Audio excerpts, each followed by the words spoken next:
dalam jumlah tertentu. Biasanya kalau kehilangan darah misalkan yang siap sementara dibuat patokan itu minimal 1 liter kehilangan darah, itu harus cepat diganti. Kalau tidak diganti akan mengganggu sistem dalam tubuh kita, yaitu dalam tanda petik yang disebut dengan anemia mendadak tadi. Jadi kalau kita kehilangan darah kira-kira 1 liter, maka harus segera diganti. Biasanya yang sering dipakai juga pegangan, kalau di bawah 500 itu mungkin masih bisa dikompensasi. Tapi kita juga harus tahu sebelumnya berapa tingkat HB-nya. Kalau HB-nya itu sudah rendah, kehilangan 500 ya cukup serius.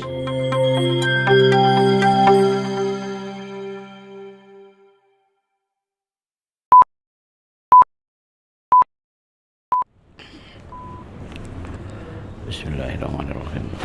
Assalamualaikum warahmatullahi wabarakatuh. Alhamdulillahirabbil alamin. Asyhadu an la ilaha illallah wa asyhadu anna Muhammadar Rasulullah. Allahumma shalli ala Muhammad wa ala ali Muhammad. Kama shallaita ala Ibrahim wa ala ali Ibrahim wa barik ala Muhammad wa ala ali Muhammad. Kama barakta ala Ibrahim wa ala ali Ibrahim fil alamin innaka Hamidum Majid. Rabbi shrah li sadri wa yassir li amri wa hlul 'uqdatam min lisani yafqahu qawli. Bapak Ibu jamaah Darussalam yang saya hormati, pada pagi hari ini kita akan melanjutkan bincang-bincang ringan masalah kesehatan jasmani. Khususnya ingin melanjutkan topik yang kemarin sudah kita bahas yang belum selesai, yaitu masalah kekurangan darah atau anemia. Pada pagi hari ini kita akan membahas tentang anemia yang karena banyak atau karena kehilangan darah. Artinya kalau yang kemarin kita sudah masuk karena masukannya kurang, karena pabriknya terganggu, hari ini karena kita kehilangan darah. Kehilangan darah itu bisa digolongkan menjadi yang pertama, kehilangan darah secara mendadak banyak.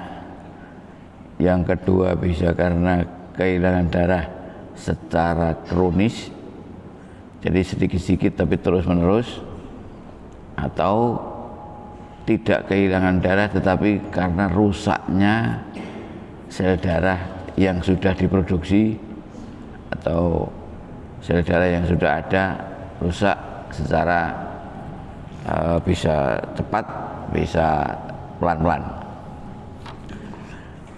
Yang pertama kita akan ngomong tentang, membicarakan tentang kehilangan darah yang mendadak. Biasanya itu karena luka. Jadi luka itu dalam jumlah tertentu bisa kita kehilangan darah. Luka itu bisa karena misalkan kita kecelakaan, kemudian ada luka yang besar, baik yang kelihatan maupun tidak kelihatan. Luka yang kelihatan misalkan ya yang darahnya langsung kelihatan ngocor, misalkan itu kelihatan. Ada yang kelihatan misalkan ada patah tulang, misalkan yang sering kali membuat kehilangan darah itu patah tulang paha misalkan, atau patah tulang di panggul. Itu sering perdarahan tapi darahnya tak tampak, dan itu serius bisa menyebabkan kita mendadak anemia. Kalau yang tampak jelas misalkan dulu di sini di Madura ini banyak saudara-saudara kita yang carok misalkan, itu perdarahannya kelihatan. Tapi alhamdulillah sekarang carok sudah tidak sebanyak zaman dulu. Jadi darahnya kelihatan ngocor karena itu.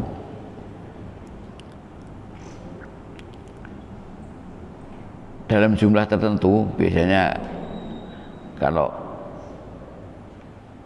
kehilangan darah misalkan yang siap sementara dibuat patokan itu minimal 1 liter kehilangan darah, itu harus cepat diganti. Karena tidak diganti akan mengganggu sistem dalam tubuh kita, yaitu dalam tanda petik yang disebut dengan anemia mendadak tadi.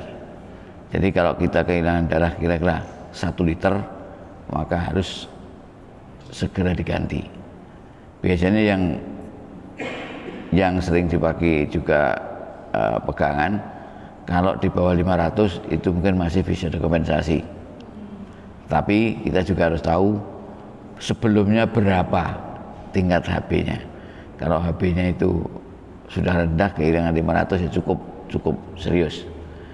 Dalam arti kehilangan darah bisa menyebabkan anemia. Kemudian yang kehilangan darah yang pelan-pelan. Maaf, ada yang lagi yang juga sering terjadi, misalkan para ibu-ibu yang bulanan, kehilangan darah bulanan itu kadang juga cukup banyak kehilangannya. Misalkan kalau dia perdarahan yang cukup serius, itu juga bisa harus kadang perlu diganti dalam jangka waktu dekat. Itu juga bisa menyebabkan anemia untuk para ibu. Kemudian yang pelan-pelan itu biasanya yang mengalami itu tidak merasa, karena pelan-pelan sehingga tubuh kita itu adaptasi, kehilangan sedikit-sedikit tidak terasa, tapi adaptasi sehingga keluhan itu setelah terjadi, misalkan kadar HB-nya di bawah 5, itu seringkali menjadi baru timbul keluhan.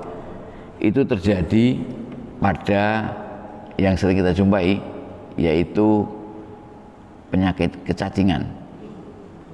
Jadi orang yang mengalami kecacingan, jenis cacing tertentu itu bisa kehilangan darah pelan-pelan tapi terus-menerus.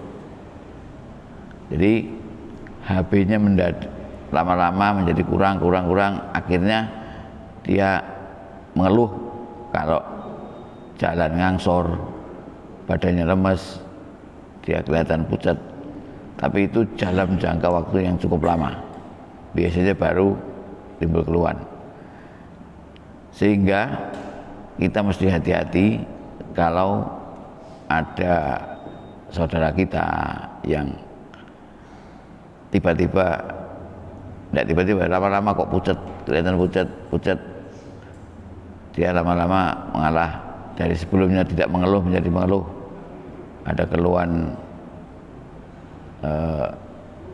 ngangsor kalau jalan, sering merasa sakit kepala, atau 3L, seringkali 3L, lemah, letih, lesu. Nah, itu biasanya kita bisa dicek apakah kemungkinan dia kekurangan darah dalam arti anemia yang disebabkan oleh penyakit kecacingan. Dan cukup beberapa kasus, banyak di sini orang yang mengalami anemia karena kecacingan. Setelah dilakukan pemeriksaan yang cukup, maka dia simpulkan dia anemia karena cacing di dalam perutnya. Artinya perdarahan itu ada di dalam saluran pencernaan yang tidak kelihatan, karena sedikit-sedikit terus-menerus tiap hari, karena cacingnya ada di dalam perut. Ini setiap hari cacingnya menyebabkan luka sedikit-sedikit tidak kelihatan, tetapi pada akhirnya bisa mengalami jadi kekurangan HB yang serius. Itu diantaranya yang sering dijumpai, yang kronis diantaranya itu. Kemudian ada lagi yang namanya anemia karena rusaknya sel darah merah. itu terjadi biasanya karena yang pertama penyakit keturunan, yaitu yang disebut dengan anemia hemolitik. Maksudnya apa? Itu sel darahnya itu rapuh sehingga mudah pecah sebelum usia yang normal, usia yang normal. Sel darah merah itu biasanya normalnya usianya satu sel itu selama 120 hari. Jadi satu sel itu, sel darah merah itu hidupnya biasanya 120 hari. Kalau sel darah putih bisa lama hidupnya, tapi sel darah merah itu 120 hari. Jadi dalam jangka 120 hari harus ada sel darah yang baru. Nah, jikalau sel darah itu rapuh sehingga sebelum 120 hari itu sudah pecah sehingga rusak, sehingga orang bisa mengalami kekurangan HP kalau kurang dari 120 hari.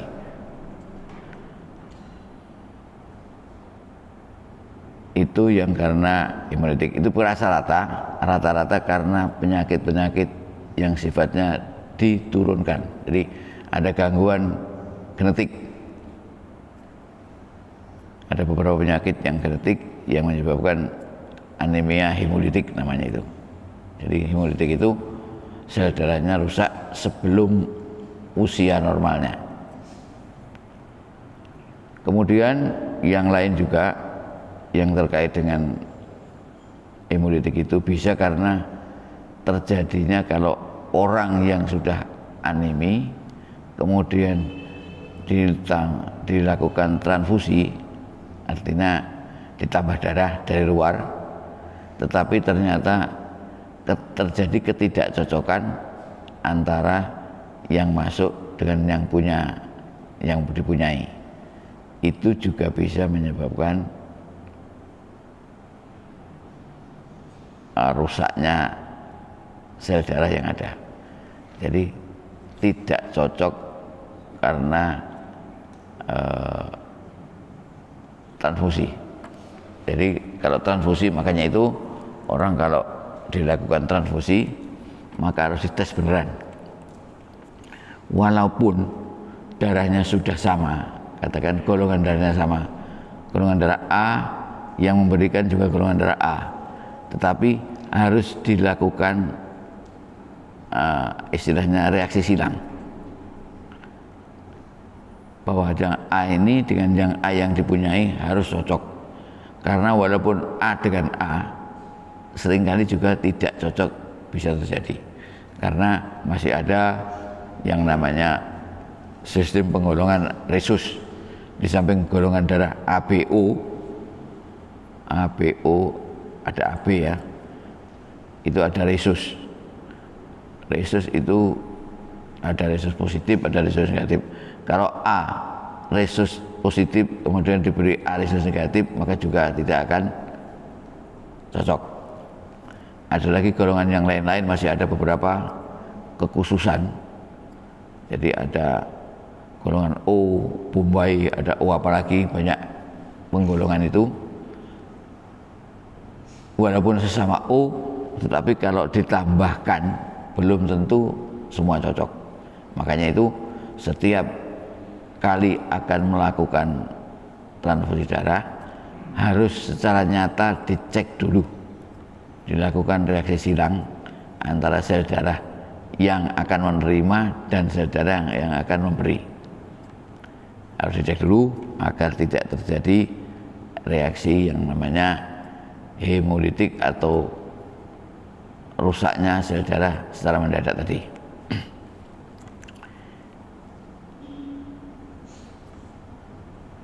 Itu diantaranya kita bisa kehilangan darah, sehingga kalau kehilangan darah secara nyata itu ya akibatnya bisa dari yang paling fatal sampai yang kronis tadi. Kalau yang paling fatal misalkan kehilangan darah secara mendadak, bisa orang dalam jumlah besar bisa meninggal mendadak juga.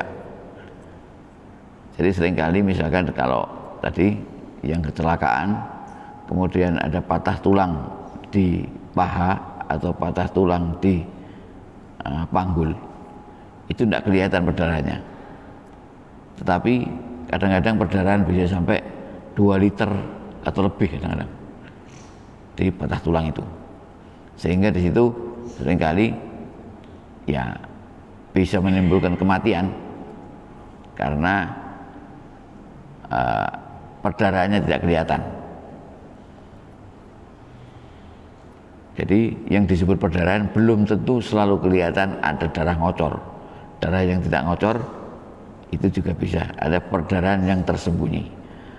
Atau kadang-kadang perdarahan yang tersembunyi bisa tidak terjadi juga di dalam rongga perut. Lupa saya tadi ya, di rongga perut. Jadi misalkan karena trauma benda tumpul, itu bisa terjadi perdarahan di dalam rongga perut. Bahkan kalau trauma tajam lebih akan kelihatan lagi. Ada darah di keluar tapi di dalam juga ada. Itu yang sering terjadi, yang dihadapi biasanya. Misalkan karena trauma tumpul maka menyebabkan limfanya pecah. Limfa itu dalamnya bukan limfa dalam bahasa di sini ya. Kalau saya kini di sini limfa itu paru-paru biasanya. Limfa digoreng itu paru, tapi bukan. Limfa yang dalam arti medis itu ada organ limfa yang ada di dalam rongga perut. Itu kalau kena trauma tumpul gampang pecah. Itu bisa menyebabkan perdarahan yang luar biasa di dalam rongga perut. Kadang-kadang juga yang mengenai liver. Jadi trauma tumpul sehingga livernya menjadi rusak. Itu juga menyebabkan perdarahan yang luar biasa. Jadi dari luar tidak kelihatan ada perdarahan, tapi di dalam perdarahannya cukup banyak.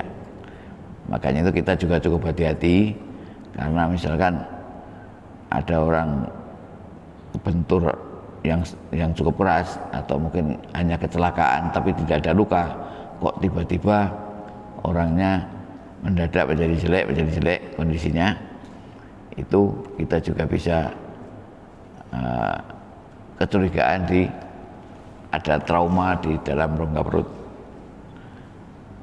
Jadi ada patah tulang, ada trauma yang tidak kelihatan tadi di rongga perut, itu bisa menyebabkan perdarahan yang serius. Maka jadi itu ya apapun, kalau ada kecelakaan lebih baik diperiksakan. Dan celakanya kadang-kadang kalau kita di UGD, orang-orang kecelakaan itu seringkali di sana seolah-olah tidak diapa-apakan. Jadi setelah diperiksa, misalkan dokter mengusulkan ini jangan pulang dulu, tunggu 2 jam. Nah dalam jangka 2 jam itu kadang-kadang memang tidak diapa-apakan. Kita ditunggu karena kita melihat perkembangan. Contohnya kalau kita curiga ada perdarahan yang tidak kelihatan, itu mesti diperintahkan untuk tidak pulang dulu. Nah itu bisa seringkali menimbulkan pro dan kontra. Artinya begini, disuruh pulang itu untuk diikuti perkembangannya agar nanti kalau pulang benar-benar dalam kondisi yang aman. Nah, sementara pendapat dari pihak awam ini dibiarkan. Kita itu mengalami kecelakaan dibiarkan, tidak diapa-apakan di UGD selama 2 jam lebih, kayak itu. Padahal itu dalam rangka mengikuti perkembangan biar kalau pulang nanti benar-benar aman. Kadang-kadang sudah dilakukan itu pun karena namanya manusia, ya pengamatannya kadang-kadang juga pasti kurang tajam. Itu aja masih nanti bisa kembali lagi.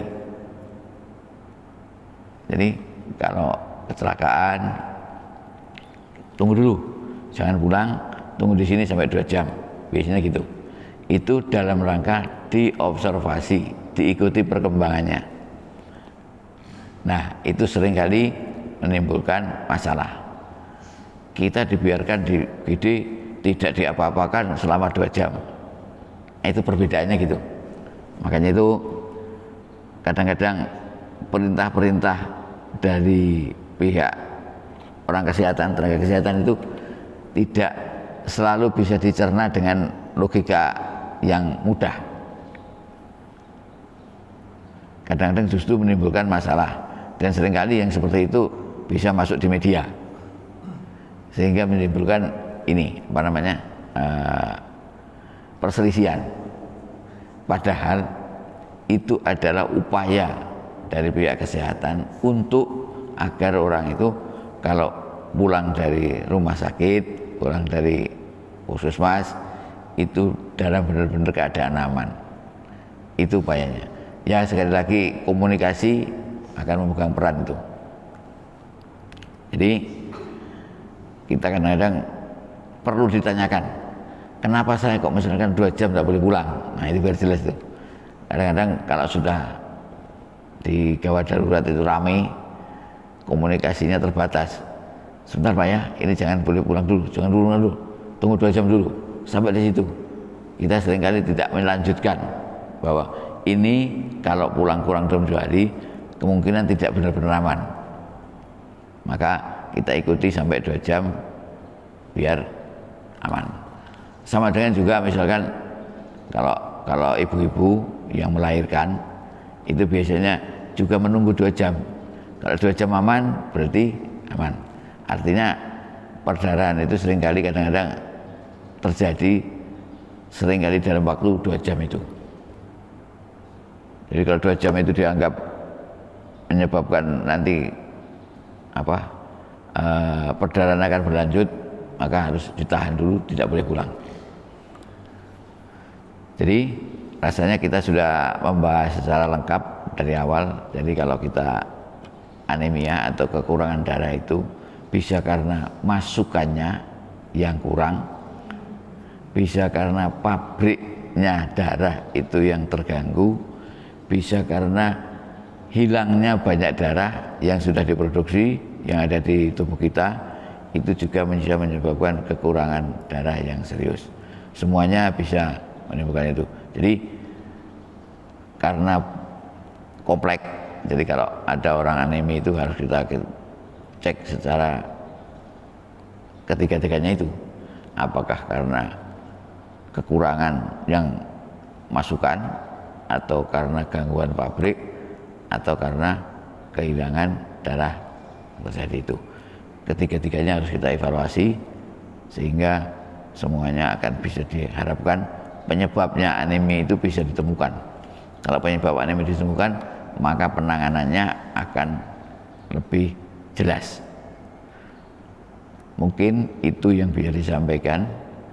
Moga-moga bisa memberi tambahan pengetahuan, dan sekali lagi kita juga bisa menularkan hal itu. Kalau saudara kita, tetangga kita ada yang mengalami ini, bisa kita memberikan masukan agar bisa ditangani lebih baik. Demikian, mungkin ada yang ingin didiskusikan. Monggo Pak Taufik. Tadi dikatakan ada darah, kehilangan darah karena patah tulang dan aroma tubuh. Kalau patah tulang, kalau kehilangan darah karena patah tulang itu keluarnya lewat mana? Satu. Yang kedua, masalah sudah komunitas, trauma tubuh apa yang maksud itu? Jadi patah tulang, misalkan patah tulang paha, di paha kita ini, di dalam paha kita itu banyak urat darah, Kalau ada di patah, kadang-kadang urat darah itu ada yang putus. Nah, itu bisa menyebabkan perdarahan yang cukup serius.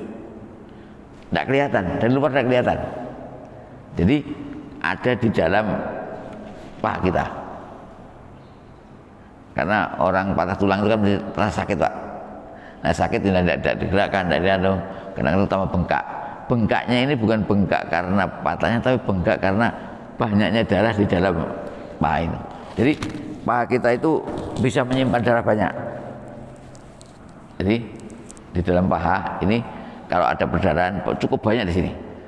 Kadang-kadang bisa sampai 2 liter Pak di dalam paha ini. Jadi karena patah itu ada yang putus, nah di situ bisa perdarahan, bisa di dalam paha kita itu bisa menyimpan darah sampai 2 liter. Tapi tidak kelihatan. Hah? Maksudnya darah itu tidak sampai keluar. Tidak keluar dan mungkin tidak ada lukanya. Katanya Tuhan. Sama dengan di panggul. Di panggul itu juga begitu. Kalau ada patah tulang panggul, itu kalau ada perdarahan di situ, tidak main-main, bisa 3 liter di dalam sini. Apalagi di rongga perut. Kalau trauma tumpul tadi, kalau misalkan trauma itu mengenai liver kita, liver itu bisa pecah. Liver pecah itu menyebabkan perdarahan.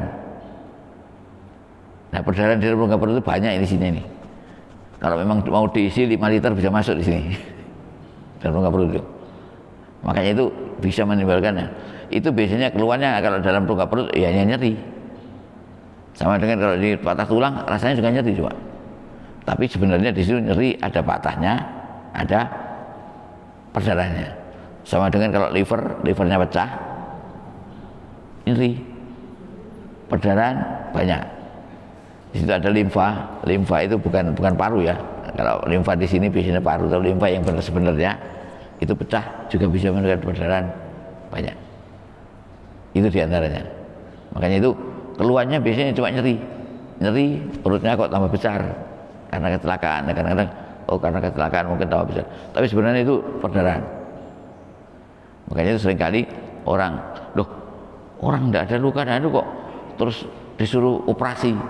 Nah, itu seringkali yang menimbulkan tidak maulah dioperasi, padahal untuk menghentikan darah yang di dalam perut itu karena liver pecah atau liver pecah, itu liver yang pecah itu harus dijahit, dirantep lagi gitu loh Mas ya, dijahit agar berhenti darahnya. Dan jahitnya yang boleh dipakai operasi. Kalau tidak dioperasi tidak bisa. Dibuka, nah yang liver yang pecah atau limfa yang pecah itu dijahit agar darahnya berhenti. Itu yang sering. Makanya itu memang seringkali kita itu tidak mudah menjelaskan karena faktanya tidak ada gitu. Jadi contohnya tadi, ada perdarahan di dalam paha, di mana darahnya tidak ada. Itu. Jadi itu di situ seringkali menimbulkan hal-hal yang susah dimengerti secara awam. Itu kira-kira. Moga-moga cukup menjawab ya. Mungkin itu. Kalau tidak ada, kita akhiri. Mungkin nanti kita yang akan datang bisa ganti topik yang lain. Ya. Terima kasih atas segala perhatian dan mohon maaf ada yang kurang. Assalamualaikum warahmatullahi wabarakatuh.